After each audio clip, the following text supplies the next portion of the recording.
In the mountains of southeastern Arizona, the Apache said that spirits lived in the high stone and the caves.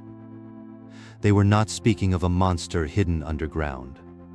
And they were not speaking of the distant, forgotten past. The spirits of these mountains are not a legend the Apache left behind. They are a faith the people still keep. This is the Chiricahua Range, a wall of pale rock and standing spires along the desert border of Arizona. It was the homeland of Cochise and of Geronimo, the last stronghold of a people the United States could not break. The Apache called the beings of these peaks the Gaan, mountain spirits, sent by the Creator to walk among the living. The question this film follows is not what the Apache are hiding, it is why they have never stopped calling the spirits home. Because a whole industry now sells these mountains as a secret, a creature, a doorway the elders supposedly guard.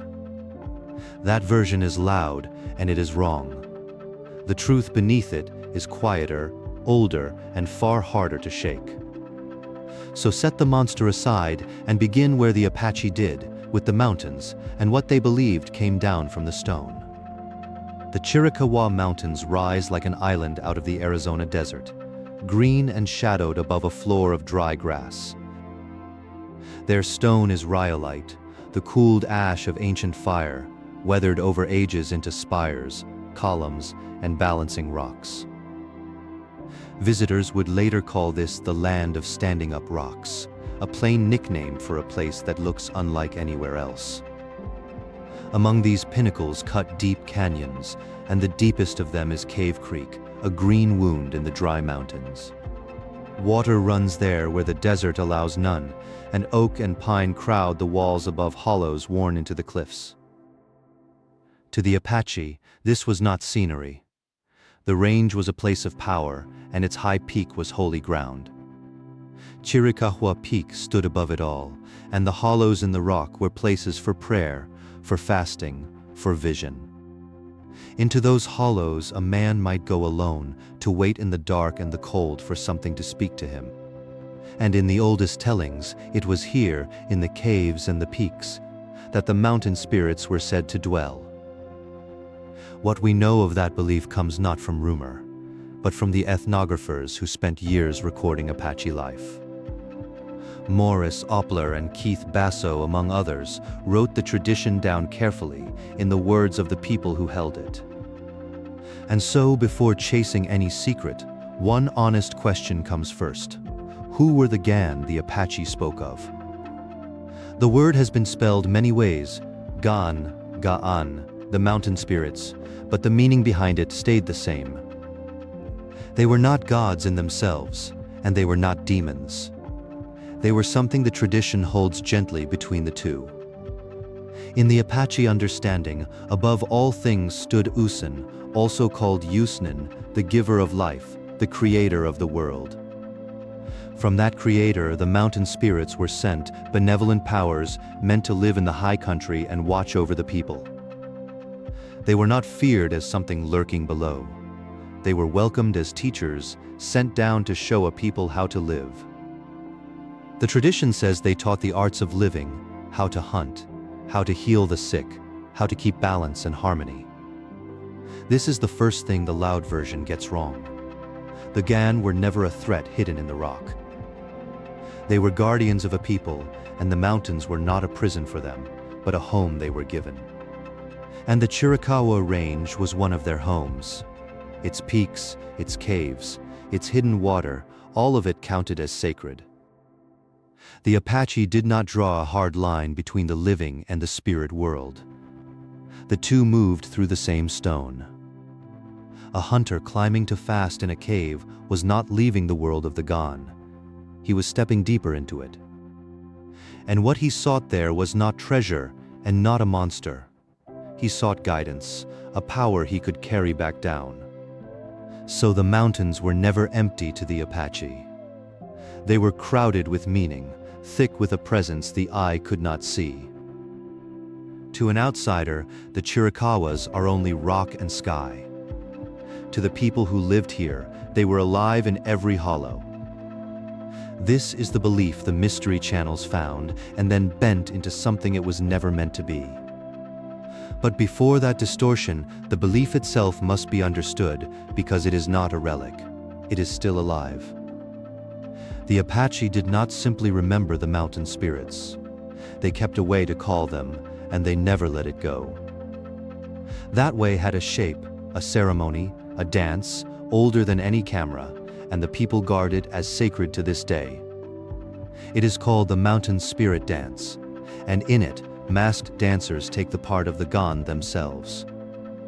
This is holy ground, so it must be spoken of with care. The dance is not a show, and it is not ours to display. So picture it only as the Apache allow it to be seen, at a distance, at night, as firelight against dark stone. Masked dancers move around the fire, painted and crowned, each one standing in for a spirit sent down from the mountains. They do not perform the Gaan. In the belief of the people, for those hours, the Gaan are present in the dance. The dance blesses. It heals the sick. It protects the young. It carries a girl across the threshold into womanhood. These are not the movements of a scary story. They are the oldest prayers of a people, spoken with the body. And here the honest shape of the thing begins to appear. This is a religion, living and practiced, not a campfire fright. The Gaan are not asked to stay hidden in a cave. They are called down on purpose to move among the living again. To the people, the mountain spirits are not a mystery to be solved. They are family, called by name and welcomed. For centuries, this was simply how the Apache lived, the mountains sacred, the spirits near, the dance a part of the year. But the world beyond these peaks did not leave that faith in peace. First it tried to end it, then it tried to sell it. For much of the last century, this dance was not merely disrespected. Under federal policy, it was effectively banned. The government that had already taken the land now reached for the prayers and told the people their oldest rite was forbidden. And still, the belief did not die. It went quiet, it went careful, but the memory of the Gaan was never surrendered. Hold that in mind, because it will matter later, when the loud version claims the Apache hide these spirits away. They did not hide the Gaan by choice. For a time, a law made the calling of them a crime on their own land. That is the true tradition, then, benevolent spirits sent by the Creator, called by a sacred dance, and once forbidden by law. It is not a horror story. It is a faith that survived a century designed to erase it, and it is still here. Which makes what happened to this belief online all the stranger, and, in its own way, all the more revealing. Because a living faith, guarded and sacred, was taken by strangers and rebuilt into exactly what it never was. Go looking online for the Chiricahua Mountains and the Apache, and the same shape appears again and again. A hidden creature beneath the peaks, a doorway in the rock, a secret the elders will not tell, guarded for 1,000 years. The thumbnails glow. The titles promise revelation. What the Apache elders are hiding beneath the mountain, at last revealed. It is a familiar machine. Take a real native tradition, strip out the people, and leave only a shape in the dark. The Gaan become a monster. Ussen, the creator who sent them, disappears entirely.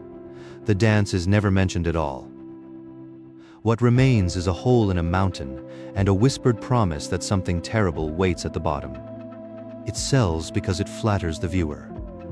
A secret is being kept from you, and this video will hand it over. But there is no secret in the sense they mean. Nothing is buried, nothing is hidden, nothing waits to be exposed. The Apache are not concealing a beast beneath the Chiricahuas. They are keeping a faith in the open, the way faith is kept. And the loudest versions reach for one word above all, the word this channel exists to take apart. Ancient. Lost. A lost race beneath the mountain. An ancient people vanished into the rock, their secrets sealed away from history. It is worth saying this as plainly as it can be said. There is no lost race under the Chiricahua Mountains. There is no vanished people sealed in the stone, no forgotten race, no doorway, and no beast pacing in the dark. There is a mountain range shaped by fire and time, and there is a people who called it holy and who are still here. That is the honest correction. But the honest question is more interesting than the correction, and it changes everything. The Mystery Channels asked, what are the Apache hiding beneath the mountain? The answer is nothing, so ask a better question. Not what is hidden in the rock, but why a living people still climbs to these peaks and still calls the spirits down. Why, after a century of law and loss meant to erase it, the dance did not stop. That is the real mystery here. To answer it, two very different things have to be understood and kept carefully apart because they do not explain each other. One is the mountain itself, the rock, the fire that made it, the slow work of water and ice on stone. The other is the people, their history, their war, their exile, and their long refusal to disappear. The loud version welds these together, faith and rock, into a single lump and calls the weld a mystery. The honest version keeps them apart. The stone has one story, the spirits have another. Neither one proves the other. So take the rock first, because the rock came first long before any person stood beneath these peaks to name them. The story of the Chiricahua stone does not begin with the Apache. It begins with a catastrophe in unimaginable deep time. Around 26.9 million years ago, this corner of Arizona was not a mountain range at all. It was a volcano. Beneath the surface, a vast chamber of molten rock had gathered, and the ground above it strained under the pressure. When it broke, it did not simply erupt. It emptied itself in 3 great eruptions, in blasts almost beyond imagining. More than 400 cubic kilometers of magma tore out of the earth, enough ash to bury the region for miles around. The chamber drained so completely that its own roof collapsed inward, sinking into the emptied ground below. That collapse left a scar in the land called the Turkey Creek Caldera, a bowl where a volcano had eaten itself. And the ash it threw did not simply blow away. It settled, thick and hot, and welded itself into solid stone.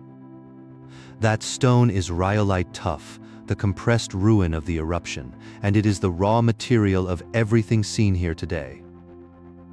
But a sheet of volcanic rock is not yet a forest of spires. To carve those, the mountain needed far more time. As the tuff cooled and settled, it cracked, splitting into tall vertical seams that ran down through the solid rock. Those cracks became roads for water. Rain and snowmelt found the seams and worked their way down into the stone. In the cold of the high country, that water froze, and ice does to rock what nothing else can. It pries it apart. Freeze after freeze, thaw after thaw, across ages, the ice widened every crack and loosened every block of stone. What the ice began, wind and rain finished, wearing the loosened rock into columns, pinnacles, and stones balanced on stones. And that is the land of standing up rocks, not a place of spirits carved by hand, but of fire, water, and patient time. It is genuinely strange to stand among them, thousands of stone figures, and it is easy to see why the eye reaches for meaning. But the meaning in the rock is geological. The shapes owe nothing to the Gaan, and the Gaan owe nothing to the shapes. Much of this land is now protected as Chiricahua National Monument, and its wonders are open to anyone who climbs the trail. Here the two stories brush against each other, the sacred range of the Apache and a park of stone shaped by deep time. The rock does not need the legend to be astonishing. 26.9 million years of fire and ice is astonishment enough. And the legend does not need the rock to be true. A faith is not proven by a hole in a cliff. So let the mountain keep its own story of a volcano that devoured itself and left a garden of stone behind. Because the other story, the story of the people, is not written in the rock. It is written in what was done to them. So set the rock aside for a moment and turn to the people whose story these mountains hold as surely as the stone does. The Chiricahua Apache were not a story. They were a people, a band, with names, with leaders, with a homeland in these peaks. Their most famous leader was Cochise, who knew these canyons as a fortress and held them against everything sent his way. For years, the Chiricahua country was a stronghold no army could take, its hidden water and high rock a shield for the people.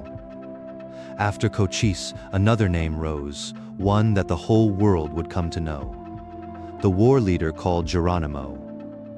By then, the war had turned brutal, and the free life of the Chiricahua in these mountains was being ground down to nothing. Geronimo and a small band held out in the wild borderlands long after the others had been forced onto reservations. Against them, the United States sent an army vast beyond all proportion, an enormous force set on running down a shrinking band. It became one of the longest, hardest pursuits in the history of the American West, a whole nation against a dwindling few. And in 1886, worn down at last, Geronimo surrendered, and with him the last free Chiricahua band gave up the fight. That surrender is where the loud story ends, and where the true injustice, the part they never tell you, only begins. Because surrender did not mean going home. It meant becoming a prisoner of war, and being sent far from these mountains. The Chiricahua were shipped east, first to Florida, then to Alabama, held as prisoners in a wet and unfamiliar country. The dry mountains of Arizona had been their whole world. Now, they were confined in a climate that made them sick and die. And here the honest record corrects a story that even careful tellings get wrong, including the first draft of this one. The surrender was 1886. But they were not taken to Fort Sill in Oklahoma then. That came much later. Only in 1894, after nearly a decade as prisoners, were the surviving Chiricahua finally moved to Fort Sill. Nearly a decade, children born into captivity had grown, elders had died in exile before that move to Oklahoma ever came. And even Fort Sill was not freedom. It was another confinement, and the label prisoner of war followed them still. They lived under that status for years more, a people held captive on paper, long after any war had ended. Not until 1913 and 1914 was the status of prisoner of war finally lifted from the Chiricahua people. That is nearly 30 years from the surrender to the freedom, a lifetime spent as captives of the country around them. Keep those 3 dates apart, because the loud story blurs them into one, and in the blur the length of the injustice is lost. 1886, the surrender. 1894, the move to Fort Sill. 1913, the end of captivity. And when the status was lifted at last, the people faced a choice, because there was no simple road back to Arizona. The Chiricahua homeland was gone, taken and settled, and the mountains of Cochise were no longer open to their return. So the people scattered along 2 paths, and where they went then still shapes who and where they are today. Around 181 moved west to the Mescalero Apache Reservation in New Mexico, among kindred Apache people. And roughly 81 others, some 20 families, chose to stay in Oklahoma, on and around the land near Fort Sill. A people once held together in these mountains was now split between 2 states, hundreds of miles from the peaks they had lost. And here is the point the monster stories cannot survive. That divided, exiled, imprisoned people did not vanish. They are not a lost race. They are not a legend.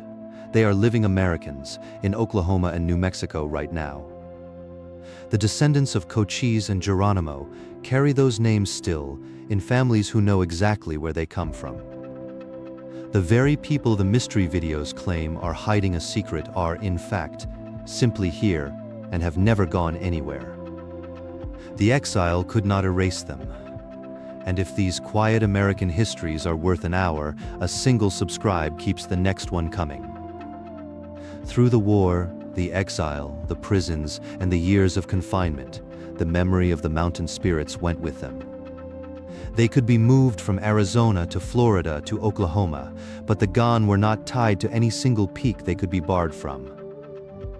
The spirits sent by the Creator went where the people went, and the dance to call them went with them too.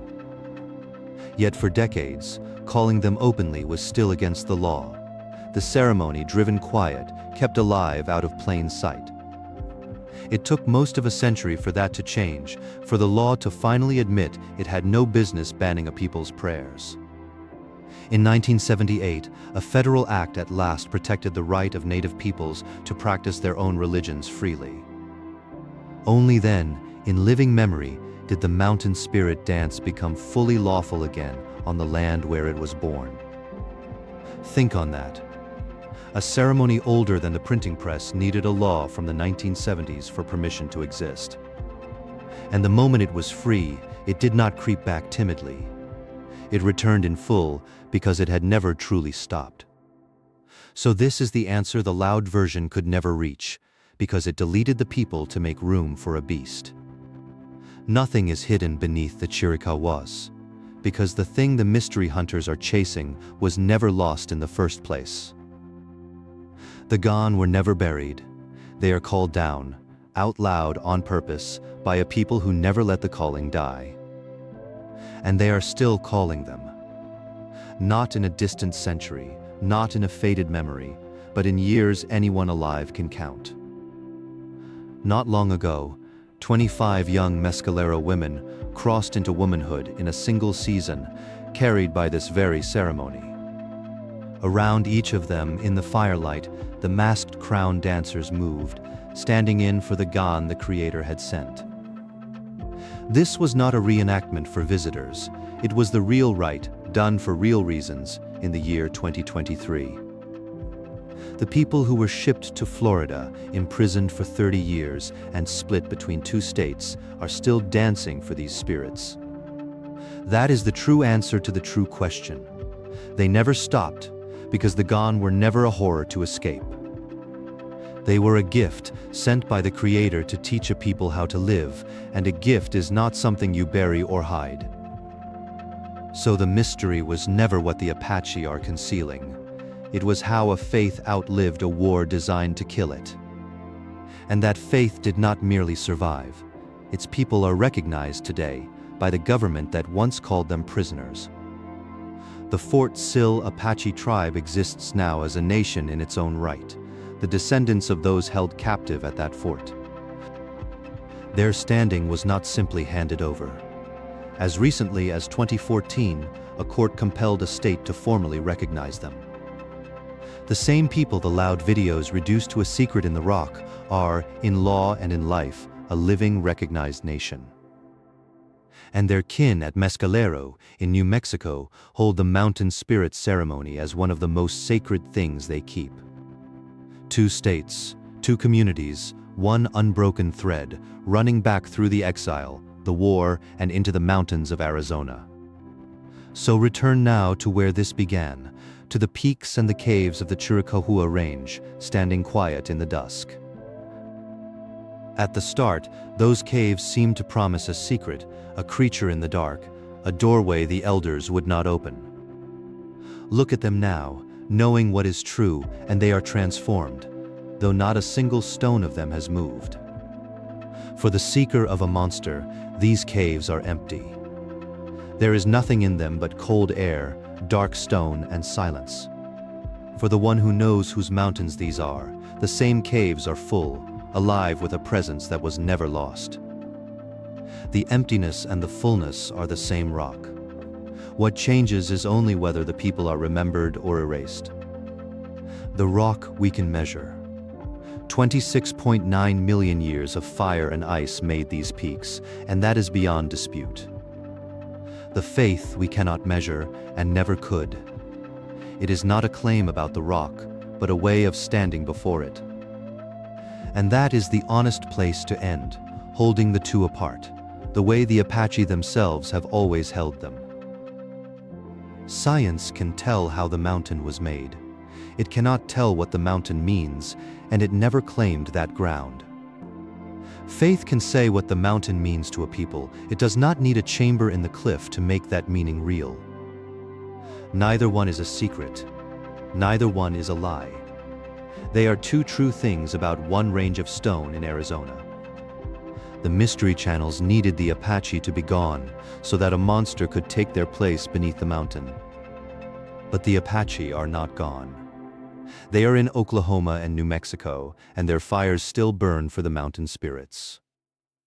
The lost race that the loud stories promise beneath the Chiricahuas never existed, and never needed to. The real story was always better. A people who would not be erased, and a faith a whole century failed to bury. So what did the Apache say was living in these mountains? Not a creature, not a secret sealed in the rock. They said the mountain spirits lived here, sent by the Creator to teach the people how to live in a hard land.